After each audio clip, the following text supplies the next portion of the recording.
ನಮಸ್ಕಾರ. ನಾನು ಬಸವರಾಜ್ ಮಾಮನಿ. ಇವತ್ತು ನಾನು ಶಿರಸಿಯಲ್ಲಿ ಡಾಕ್ಟರ್ ಹೆಗಡೆ ಅವರ ನಿಸರ್ಗ ಮನೆಯಲ್ಲಿದ್ದೀನಿ.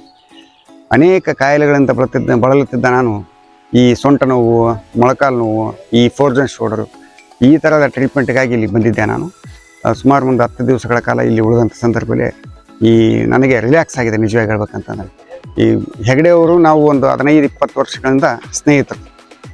ಮೊದಲು ಊರಲ್ಲಿತ್ತು ಅವ್ರದ್ದು ನಿಸರ್ಗ ಇದು. ಈಗ ಕಾಡಿನ ಮಧ್ಯದಲ್ಲಿ, ಪ್ರಕೃತಿ ಮಧ್ಯದಲ್ಲಿ ಒಂದು ಒಳ್ಳೆಯ ನಿಸರ್ಗ ಮನೆಯನ್ನು ಮಾಡಿದ್ದಾರೆ.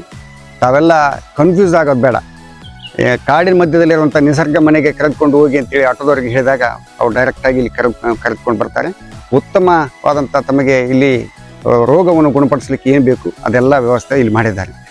ಫೋರ್ಜನ್ ಶೋಲ್ಡರ್ ಆಗಿರ್ಬೋದು, ಲಕ್ವ ಆಗಿರ್ಬೋದು, ಮತ್ತು ಅನೇಕ ಕಾಯಿಲೆಗಳಿಗೆ ನಮ್ಮ ತಾಯಿಯವರಿಗೆ ಲಕ್ವಾದಂಥ ಸಂದರ್ಭದಲ್ಲಿ ಕೂಡ ಇಲ್ಲಿಗೆ ಕರ್ಕೊಂಡು ಬಂದಿದ್ದೆ ನಾನು.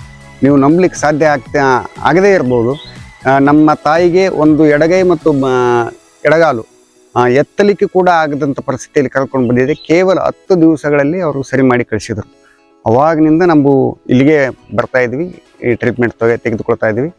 ತಾವು ಕೂಡ ಅನೇಕ ಕಾಯಿಲೆಗಳಿಂದ ಬಳಲುತ್ತಿದ್ದಾರೆ. ದಯವಿಟ್ಟು ಈ ಒಂದು ನಿಸರ್ಗ ಮನೆಗೆ ಭೇಟಿ ಕೊಡಬೇಕಾಗಿ ತಮ್ಮಲ್ಲಿ ವಿನಂತಿ ಮಾಡ್ಕೊಳ್ತೇನೆ.